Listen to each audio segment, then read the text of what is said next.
Sementara itu, saudara, hari kedua pasca banjir luapan Sungai Pudeng, Kecamatan Long, Aceh Besar, seorang warga Kampung Pudeng yang terseret arus banjir yang bernama Nurma, hingga hari kedua pasca banjir belum juga ditemukan. Tim gabungan terdiri dari BPBD Aceh Besar, TNI Polri, Tim SAR, dan juga nelayan setempat terus melakukan pencarian di sekitar Sungai Pudeng.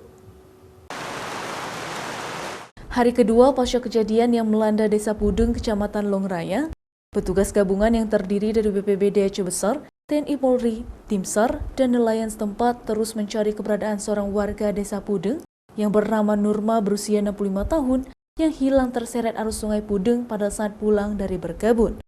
Korban terseret arus pada saat menyeberang sungai.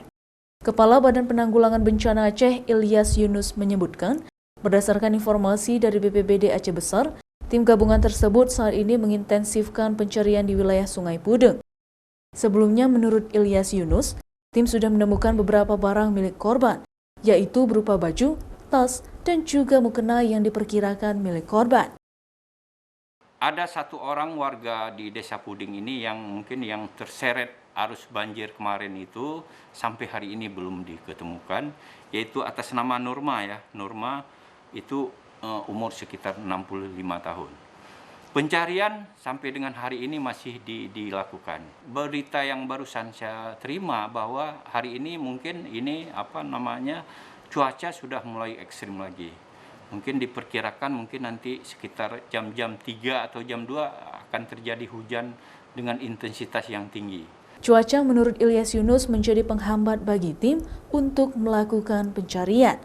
Sejauh ini tim gabungan mengintensifkan pencarian pada pagi hari jelang siang hari dan masih difokuskan di sekitar Sungai Pudeng dikala cuaca agak membaik. Sementara itu, banjir luapan Sungai Pudeng juga merendam pemukiman warga Kampung Pudeng dan juga Kampung Pasi. Sedangkan lahan pertanian yang tergenang banjir seluas kurang lebih 30 hektar. Mustajab, Kompas TV, Banda Aceh.